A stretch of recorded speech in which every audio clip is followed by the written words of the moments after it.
সবচেয়ে কষ্টের কথা, দুঃখের কথা, আশঙ্কার কথা যে রাষ্ট্রের পুলিশ বাহিনী তাদেরকে ব্যবহার করে সে গুম করা হয়েছে, খুন করা হয়েছে, হত্যা করা হয়েছে, মিথ্যা মামলা দেওয়া হয়েছে। আজকে প্রায় 15,000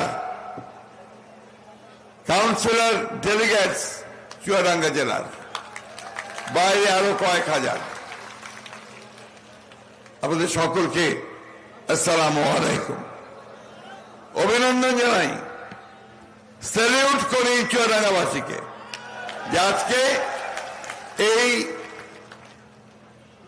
সম্মেলনে আপনারা যে স্বতঃস্ফূর্ততার সঙ্গে উপস্থিত হয়েছে, অত্যন্ত শৃঙ্খলার মধ্যে একটা দীর্ঘস্থায়ী সংগ্রামের পরে, লড়াইয়ের পরে। আমি জানি চুয়াডাঙ্গাতে আপনারা রাস্তায় বেরিয়ে আসতে পারতেন না, শহরে তো নয়, গ্রামেও নয়, আরামডাঙ্গাতে নয়, কোপায়ও নয়। আওয়ামী সন্ত্রাসীরা আপনাদেরকে আক্রমণ করত, হত্যা করত। ইতিমধ্যে আমি যা শুনেছি প্রায় 9 জনের উপরে এখানে নিহত হয়েছে। কিছুক্ষণ আগে যে মেয়েটির, আমাদের যুবদল নেতা বল্টুর মেয়ে, তার যে কথা শুনলাম,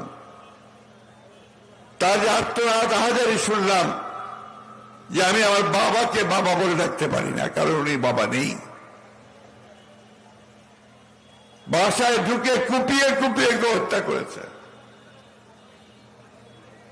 আমাদের এই জান্নাতুল বাকিয়ে এটা একটা ঘটনা, সারা দেশে অসংখ্য ঘটনা।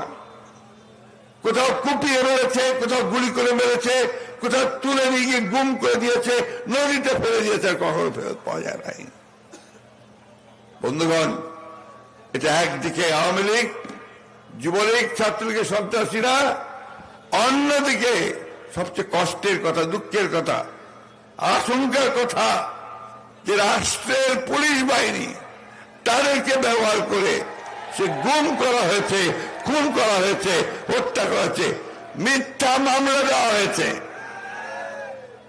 আপনার গায়েবী মামলা মনে নাই?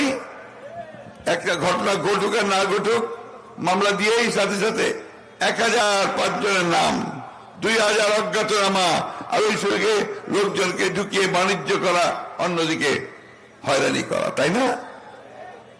আল্লাহর কাছে অশেষ শুকরিয়া, রহমত যে আমরা সেই অবস্থা থেকে বেরিয়ে এসেছি।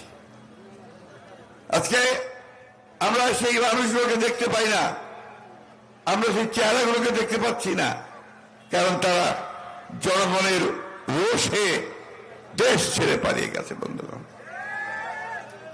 একটা অভিযোগ আছে, সবাই বলছে পুলিশ কাজ করছে না। পুলিশ কাজ করবে কোত্থেকে? পুলিশকে যেভাবে এই আওয়ামীরা ব্যবহার করেছে, সরকার ব্যবহার করেছে, এটা কোন গণতান্ত্রিক দেশে ব্যবহার করতে পারে না। বন্ধুগণ, সেই অবস্থা থেকে আমরা আজকে বেরিয়ে এসেছি। আমাদের আজকে একটা সম্মেলন, দলের সম্মেলন, এবং 16 বছর পরে চুয়াডাঙ্গাতে সম্মেলন হচ্ছে। আমরা সবাই জানি যে আমাদের এই দল, বাংলাদেশ জাতীয়তাবাদী দল, জাতীয়তাবাদী দল প্রতিষ্ঠা করেছিলেন কে, মনে আছে? কে? জোরে বলেন। শহীদ প্রেসিডেন্ট জিয়াউর রহমান বীর উত্তম, তাই না? তিনি বাংলাদেশ জাতীয়তাবাদী দল প্রতিষ্ঠা করেছিলেন। কেন করেছিলেন? কি উদ্দেশ্যে করেছিলেন? তার আগে 1975 সালের আগে এই আওয়ামী লীগ তারা সেই ক্ষমতায় ছিল। তখন নেতা ছিলেন শেখ মুজিবুর রহমান, তিনি অবিসংবাদী নেতা।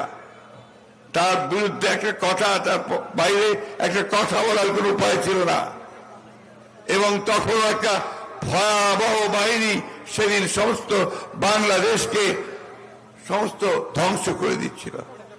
এই যে কিছুক্ষণ আগে দুদু বললেন যে তাকে প্রায় 1 বছর কারাগারে থাকতে হয়েছে, শত শত মানুষকে সেদিন গুম করা হয়েছে। শুধু কুষ্টিয়া, চুয়াডাঙ্গা এলাকাতে 1000 লোককে হত্যা করা হয়েছে, গুম করা হয়েছে। সারা বাংলাদেশে 30,000-এর উপরও তরুণ কিশোরকে সেদিন হত্যা করা হয়েছে শুধু বিরোধিতা করার জন্য। এবং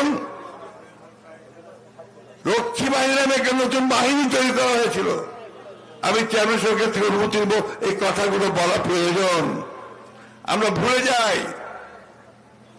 ভুলে যাই সেই ন্যারেটিভটাকে, সেই বয়ানকে, যে 1972 সাল থেকে 75 সাল পর্যন্ত সেই শেখ মুজিবকে দেশের মানুষ অন্ধভাবে বিশ্বাস করে ভোট দিয়েছিল, সেই শেখ মুজিব এই বাংলাদেশে প্রথম ফ্যাসিবাদের অবতারণা করেন বন্ধুগণ।